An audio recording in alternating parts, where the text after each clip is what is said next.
create a photo that is a high contrast, and we're going to need that power cable on that light. I need a pocket wizard on the other end of this. I'll use this one, I guess. I'll use this one. This light meter, by the way, has a pocket wizard built in. It's broken. And so we added one manually. So that's why this is hanging on. Normally this would not be here. So Seikonic is probably cringing right now going, why didn't you just call us? But so I'm triggering that light with this pocket wizard through this cable. But normally I would just do it manually. So perfect. See if I can change my scale here. Good, good, good. Memory clear. All right. So here's what we're going to do. If you can hold this just for a second. We're going to create a very high contrast light. Oh, I need the grid. The grid. I need like a 10-degree grid if you have one. Yeah, we're going to create a very high contrast image. And we're going to try to look and see, and we're going to have you stand much, much closer to that. You can actually stand on it. Stand right on it. Keep coming back. Keep coming back. There you go. Good. Good. Okay. We're going to create a very high contrast image on purpose. And so this is, again, one of those images that we're creating, not to create a great image of Lex, but to create something that we can manage for science. This is for science. Fun for science. Okay. All right. So what we're going to do here is we're going to create a light on Lex's face. Very close. There we go. We've got some shadows. All right. Now, what I'm going to do is I'm going to take this, and this meter has a feature. I can take this and twist this knob right here.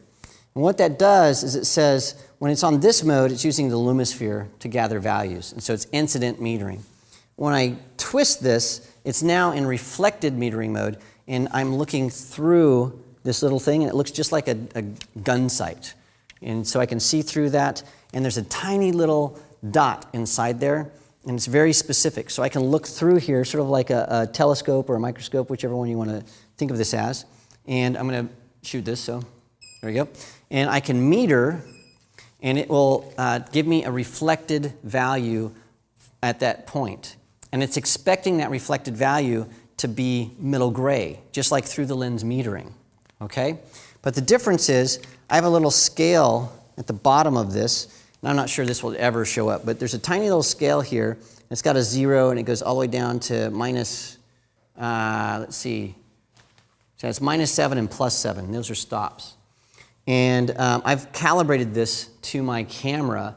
And so as I take readings, what I'm going to do is I'll take a reading on this side, and there's a memory button on that side, and I'll stick it on the scale. Then I'll take another reading and put it in memory, and it's going to start showing me where those things fall on the scale above or below 0, in relationship to each other. And then it will tell me if all of those values fall outside of the dynamic range of my camera. So what I'm not doing is metering to see what the exposure value is yet. I will. I'm metering to see if this can actually be captured by my camera or not. That's what I want to know. And so what I'm going to look at here is I'm going to look at values right here that are really, really dark. I'm going to look at values here that are really, really bright, and in between. And I'll plot these on a scale, and I'll see, do we have, like, is her forehead too bright in comparison to her shirt? And if it is, then I need to do something. I need to maybe put some kind of diffusion here or something that takes that value down. Or is this so dark that it's not going to show up? Do I need to add a little bit of fill light? So using a tool like this on a very complicated setup, you can actually see if this is going to work scientifically before you ever take a picture. And it's pretty spectacular. And this is used a lot in scenic photography when you're trying to plot out exactly what it is. And the other thing we can do is we can choose what is middle gray. We're not going to let our meter tell us. We're going to tell our meter what we think middle gray should be. So I'm going to do this really quickly. And so what I'm doing here is I'm going to start with the very darkest tone I want in my scene. So I'm going to actually get right here, trigger that, and I'm going to put that in memory. And then what I'm going to do is I'm going to go to the brightest point, trigger that, put that in memory, and we see right off the bat that I have a problem. It tells me right off the bat, it's got this little O saying, the difference between this and this, no way, not gonna happen. And so I know this is gonna be out of the question. So what I'll do is I'm gonna clear my memory out. Everything's cleared out. I'm gonna just see from here to here how we're doing. So we already know this is not gonna work, right? Sort of cool. So I'm now metering on the collar, put that in memory, metering on her forehead, putting that in memory. And right now, it's saying, you're at the edge. And then what I'll do is I'm going to average that. And it's telling me on this scale that F10 is middle gray between those two. When it averages the brightest and the darkest, it's saying middle gray should get you to that point. And on this scale here, we'll look and see if you can see that at home. You can see how those 2 points are at the edges of our limit. So we'll take a picture at F10 really fast. We'll see how it goes. And the other thing I just realized is I calibrated this to a different camera. I calibrated it to my 1DS Mark II, which is a much older camera, and so it's got a smaller dynamic range than the camera that I'm using. So this probably would have a little bit more leeway than what I'm using now. So we'll take a picture though. F10 is what we're gonna use. And I'll just take a shot. Thanks, John. And we'll see how it goes. Now, the other thing you could do, we don't have the time to just really go into that, but we could have done many, many readings along the way. And that is something that I do if I have a scene where I have a bunch of different pockets of light, and I'm trying to sculpt light in different places. I'll usually go through and meter all of those different things to try to see where I need to add or subtract light and change that light. This is something that is not a common thing to do, by the way. For most photographers, but once you've done it a few times, it is really fun because you can sort of see what's going to happen. Okay, so we're going to take this photo at F10 with my focus actually turned on, and we have an issue with my lens. Okay. And I think my tethering is, let's see if my tethering is messed up here. Is it saying busy? Yeah, so it's saying busy, so it's saying that my tethered capture or start tethered capture, there we go. All right, there we go. Now let's try that. Yeah, so when this camera auto shut off a few minutes ago, and so when it did, it turned the tethering off. And then when I turned the camera back on, then it probably tried to connect to Adobe Photo, whatever, Lightroom or something. And so that did that. All right, so we're ready to go, John? Okay, F10, and we're gonna try to take 2 photos here. Okay, Lex, we are finished with that. Thank you. All right, I want to show you a couple things here. Perfect. Yeah, so we'll show the first one here. So we said on the first photo here, when we metered it, remember I metered right here, and I said, the meter said, no way, it's not going to happen. Look at Lightroom says the same thing. It says there's no detail there. So we know without taking a photo if it's going to work or not. And it's pretty awesome that we can do that kind of stuff. So we're done with that demo, and I'm curious what kind of questions that we have around that. I'm going to turn this off as we're going. But that's a technique. That's a technique that is based on something called the zone system, where you look at a scene in your brain or in real life, you convert that to a 12-stop grayscale image, which we don't do anymore because our cameras don't do 12 stops. But you meter and say, where do I want the black to be? Where do I want the middle gray to be? Where do I want the white to be? And you map those values to a middle gray, and you set your exposure on that. And you do it with reflective metering, just like that. And you have to sort of adjust the light to fit within that scale. Our scale now is not 12 stops, it's 5 stops. You went to Brooks, is that right? They taught that at Brooks, I'm sure. It's something that you have to know when you're working with film, and the same is true of printing and developing and all kinds of stuff. Most people don't know about the zone system anymore because we don't need it as much because it's a different system. Okay, I'm curious if we have questions about this stuff. Do you have any questions? Yes, sir. Do you ever use the slider that's on the histogram itself? Yeah, I do. In fact, that's a great point. What you can do is it's the same thing. So we'll use a different image here. We'll use this picture of Lex up on the rooftop. And we're in the develop module. So what you can do here is instead of going to the shadows and adjusting those with this slider here, see how much more detail we can bring out of our coat doing that? What you can do is you can just go up here and adjust there. It's the exact same thing. You're just doing it on the histogram itself. Yeah. So sometimes I do that. I always forget that it's there. So yeah, same thing though. All right, any other questions about that? Mark, and this is a little bit off topic, but we've been getting this question for the last few days. Peter in Cheshire wants to know, says, great 3 days, Mark, thank you, and says, what's the best color for photo studio walls? I prefer white. I prefer white because then you have the flexibility to bounce off those walls. And with white walls, you can always put curtains or subtraction panels in front of those to stop those reflections if you don't need them. But you have a lot of flexibility with white walls. I know a lot of photographers prefer gray walls or dark gray walls, but I think for the most part, most of the studios I've ever worked in have white walls. John, you've worked in a ton of studios. Have you seen White, or some of the still life studios I worked in have just so many cabinets and junk all around, and I don't even know what color the walls were. Yeah. I have a friend, Rick Gale in Phoenix. He's a phenomenal food photographer, and he's the same way. He's got just this amazing assortment of highly organized tools, and they're in all these cabinets and stuff, and so he doesn't even have walls. He just has all these really awesome, and it's not like cabinets of things thrown in there. They're all like compartmentalized and perfectly labeled. It's pretty amazing. Inverse square thing, if the lights are in that close, if you're lighting in really close, then it's not as big a problem unless you're going to bigger sets. Yes, absolutely. Just gives you a lot of flexibility.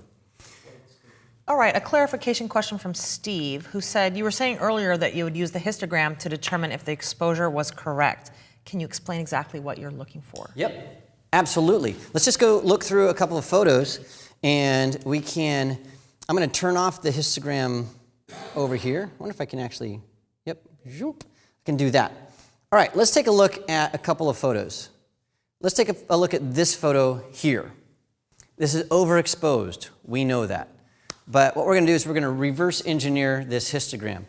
So let's pretend that this was a correct exposure. We wanted it to look like this. If we looked at our histogram, let's say this is our histogram, what we should have here, there is this right here is light gray, correct?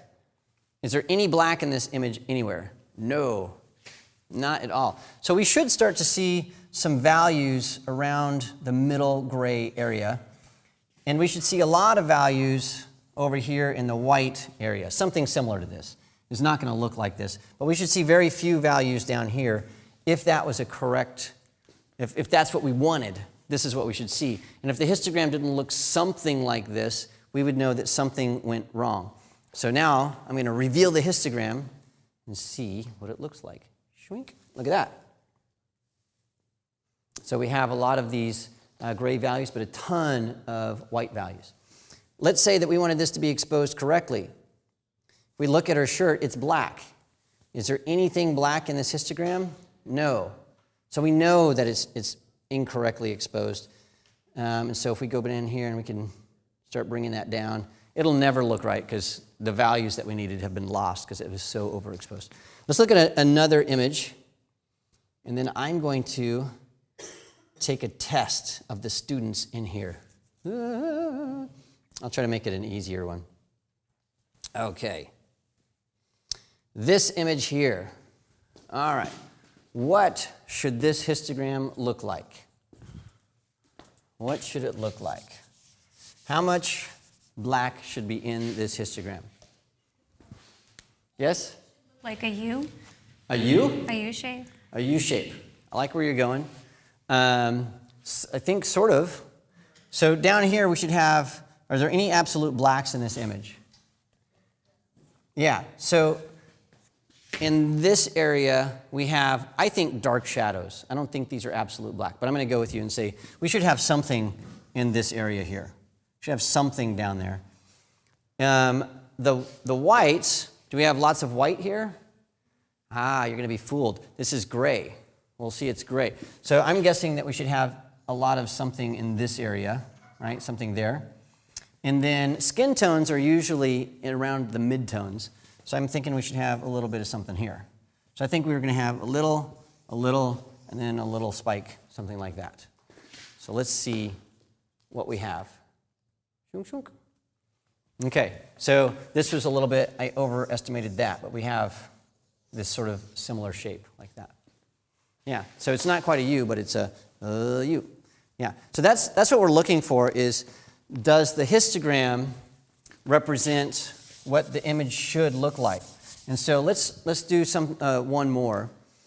And we'll go to, let's say we were shooting out on the rooftop. Okay, this image here. So this shot here, our histogram, when I look on the back of the camera here, you can see that we don't have any absolute whites, we don't have any absolute blacks, but we have values in between. All right, that's what we have. So that may or may not be a good histogram for this image, because this image has a lot going on in it, right? It's got all kinds of tones all over the place.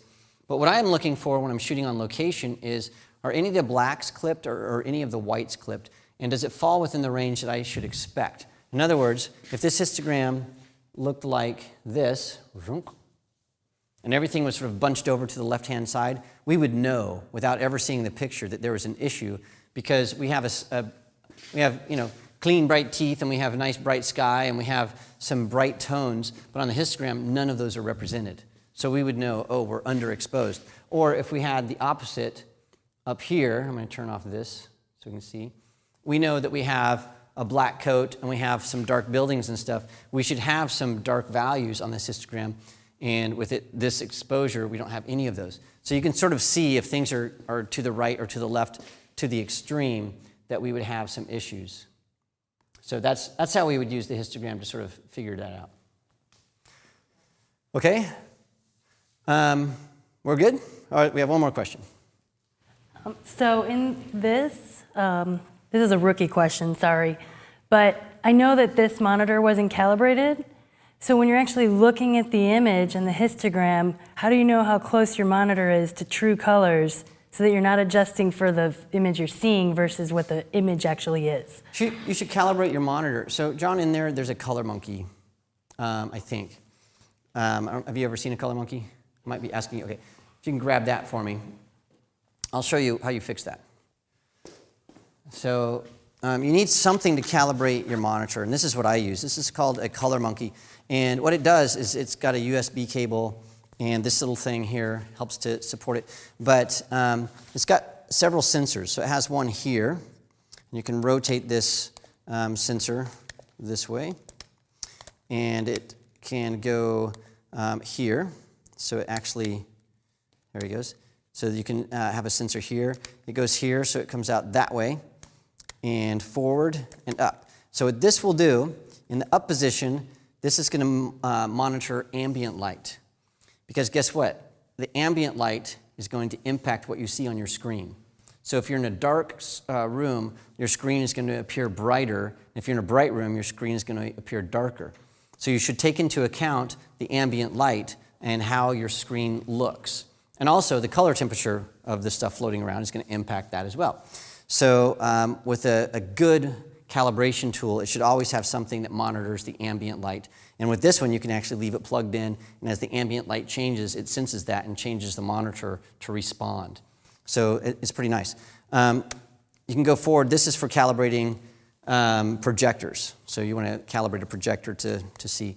You can go forward one more. And what this guy does is it allows you to, let's say you're doing, we're working with this thing right here, and they want us to make sure that our graphic design has this exact red in it. Well, you can take this and put it on that spot, and then go like this, click, and it will sample that color, just like if you go to Home Depot and say, I want this red paint, that does that. So you can actually sample colors, and that's for building color palettes. And then one more click, and it puts it down through this hole. And what that does is you can put that on your actual physical screen, like that, and then it goes through a test, and it puts a bunch of different black and gray and middle gray and red and blue and green and all these different colors, and it says, hey, I'm expecting red, what are you giving me? Oh, that's not red, it needs to be adjusted this much. And I'm expecting black, what are you giving me? Oh, that's not black, that's a brighter gray.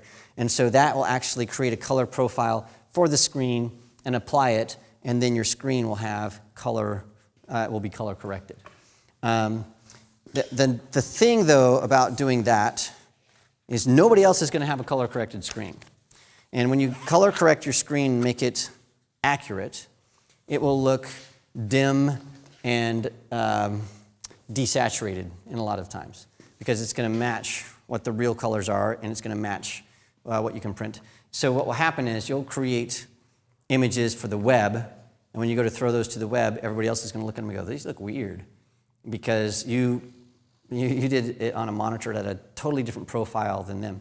So what I do is I use, it's called the sRGB profile most of the time when I'm editing for the web, because that's what everybody else uses.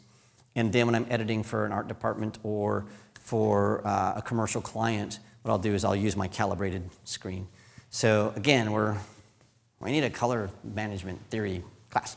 All right, what other questions do we have? So we have a couple of folks asking about the calibration between your light meter and your camera. Is there a process to that? There is.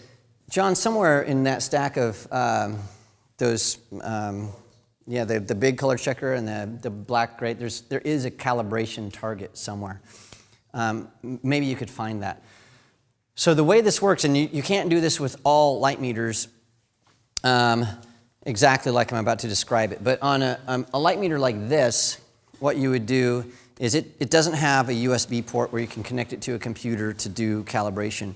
But what you can do is you can meter the light where there's a gray card, take a photo, take that photo, put it into Lightroom or Adobe Camera Raw or whatever. I'm going to pick, here it is. I think that's it. Yeah, if you could open that. I think that's the thing. But you can take that and you can say, all right, this should be middle gray. Is it middle gray? And if it's not, it's going to be over or underexposed by a certain bit. And if it's overexposed, you take this and you do the adjustment. You say, you know what, let's adjust this by negative, a tenth of a stop or 2/10 of a stop, whatever that is. And then you'll take another reading, put that in the computer, check to see if it's actually middle gray, and you just sort of dial it in manually until you get to the right place. With the newer meters, what you get is this. And this target, by the way, is I think a couple $100 for this thing. It's crazy expensive. I might be wrong. But what it has is these are highly calibrated chips of different luminosities and specific grays. And you can't even touch them because the oil on your hand is going to affect that. So you get one of these guys, and you have to put it in a place where you have an even illumination, and then you take a series of photos. And that series of photos, I believe you have to go through, I think it's 10 stops or 6 stops. So you would underexpose by 3 stops, by 2 stops, by 1 stop, an accurate exposure, overexpose, overexpose, overexpose. So you're going through a range of exposures. And it takes some time because it has to make sure it's done correctly. Then you take all of those photos, I think it's a 12 photo process of this, and the software that comes with the newer Seiconic meters takes that, and then it says, okay, these are all the different values we got at these different settings, and that would be in just with your camera set to manual mode and just shooting through what it thinks is correct and under and overexposing. So you put that into this software, and what it does is it calculates how close the meter reading was to what actually happened in the camera. And because there's such a large data set, it's able to really accurately calibrate your camera or calibrate your meter. And what the meter is calibrated to actually is not just the camera, it's the lens and the camera.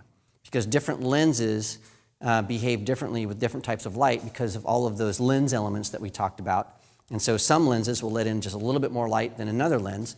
And so if you really want to be accurate, you'll have to profile every camera and lens combination you have.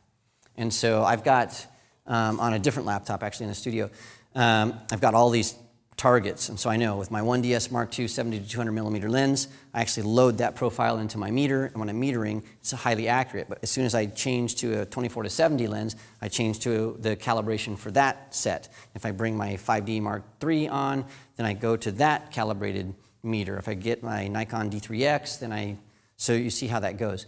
It's not something you need to do. It's not something everybody needs to do. So it's one of those things that you can do if you want to be highly accurate. Thank goodness for that. Everybody over Yeah. here was like, People were their like, mouths "I'm went open. melting." Like, I have to do what? Yeah, it's a lot of work. and it takes about an hour to do each camera lens combination, maybe a little bit less than that. And so it's not a process that you just do and you're done. And here's the nice thing: cameras over time and meters over time, they sort of sway a little bit. So you have to keep calibrating them.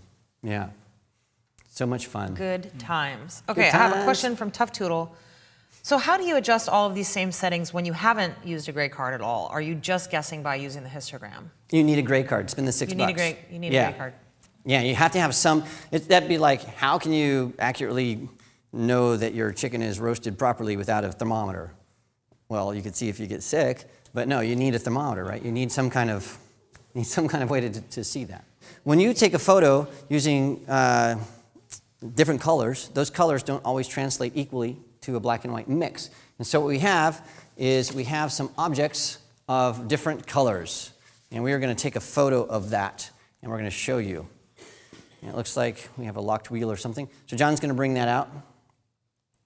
And then I'm going to trade you. I'm going to just put this right over here. Okay. All right. And if we can get that little soft box, that'd be great. All right. So my shoe's untied again. We're just going to go with it, all right? So we have some things of different color here. We have green-ish. Green, yellow, red, and blue. And what we're going to do is take a picture of that. There you go, John.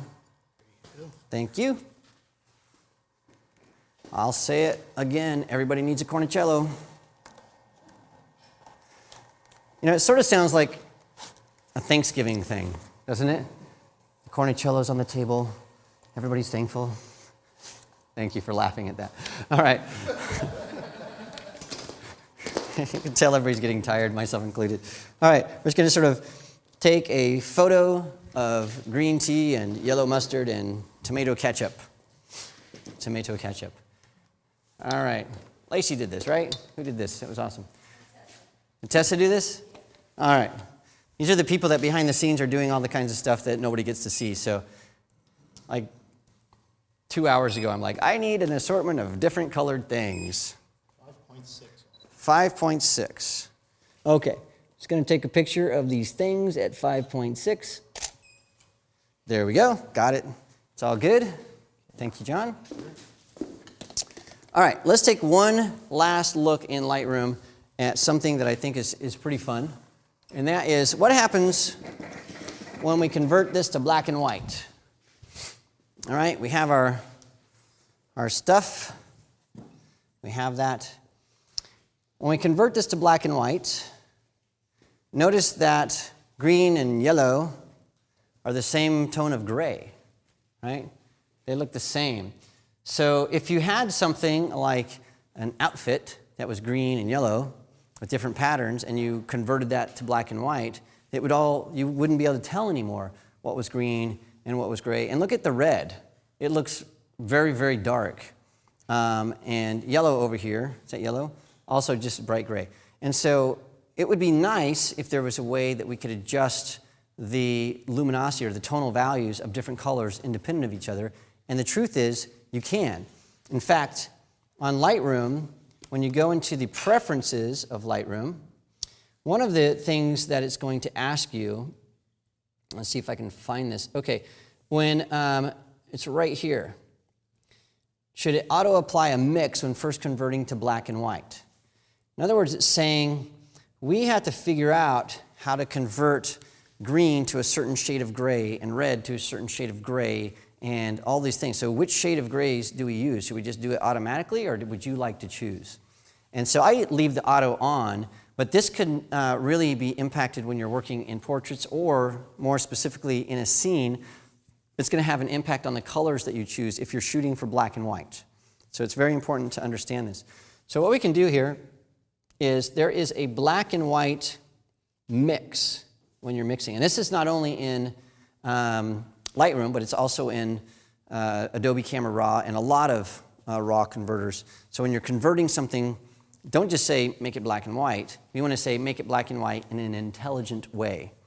And so what we're going to do here is we're going to start looking at some things. So check this out. If I take this slider here that's red and I change it, look at that. I can change how the red is converted. I can make red look really black, or I can make red look very bright. If I want to take that green and make it a different color than the yellow, I can do that. If I want to make yellow a little bit brighter, I can do that. And so the point here is, as we're going through and converting things, it's important to understand that all colors are not created equal when it comes to that conversion. So let's go to a practical example of this. Let's say that we have this shot here of Lex. And we want to take that and convert it to black and white. Okay, looks great. Now what we want to do here is we want to do some manipulations to this photo to bring out different areas of the image. So we could go in here and we could start working with the blacks and the shadows and all that kind of stuff that I just showed you. The other thing that we can do is we can start to go in here and start working with the black and white mix. And so I know based on experience that people's skin tend to have lots of reds and oranges and yellows in them. And so if I go in here to orange, look at that. Ew, she looks very, she's been at the beach too much, right? So we can start working with different areas of the photo. And if you're not sure, like what is the color of this? What you can do is there's this little guy right here. This is this little thing that you can click. And when you do, you can go over to the image and you can click and drag up or down. It turns out that that is in the blue range. There's some blues in there. But notice behind her head, there's something that's blue as well. And so it depends. We might want to say, that's sort of ugly back there in the background. We want to sort of mix those so they're not so bad. Or we could say, you know, we need to bring more detail out in the coat. But in the coat, there's not a lot of color. We know that because it was a black coat. So in the coat, we might go up and say, oh, we're just going to go into the shadows here. We'll adjust the shadows and leave everything else alone. So notice when I'm adjusting the shadows, it leaves the background alone. And so when we're doing those tonality adjustments in black and white, and I love to work in black and white, you can intentionally shoot things with certain colors so that in post-production, you can adjust those different things independent of each other. One of the things that drives me bonkers is when I forget to tell a makeup artist that I'm shooting in black and white, and they use a lipstick color that's problematic. And so, for example, let's go in here. We have really bright red lipstick today. That's really cool. So if we convert this to black and white, okay, I sort of like when we shoot with bright red lipstick for conversions to black and white because it makes the lips immediately go to a really nice dark. But if I go in here and start working with the reds, notice that her cheeks and those highlights are also being affected. So you have to be really careful with those types of things. The other thing is if we could see a little bit more of Lex's dress here, we convert that to black and white. Now what's happening when we adjust the reds is adjusting her shirt as well. And so sometimes I'll have a makeup artist who I don't communicate with, and they'll use some kind of horrid color, like a green or something, and when I'm trying to change that, it happens to match the outfit that they're wearing, because that's sort of how they work. They're like, oh, they're wearing this color of outfit, we're going to do this color of lipstick, and I forget to tell them, please don't do that. Put the wrong color of lipstick on because I'm going to be adjusting the shirt independent, and I don't want to have to be worrying about lips at the same time. And so it's just something to remember if you're going to be shooting for black and white, that there are some considerations for that.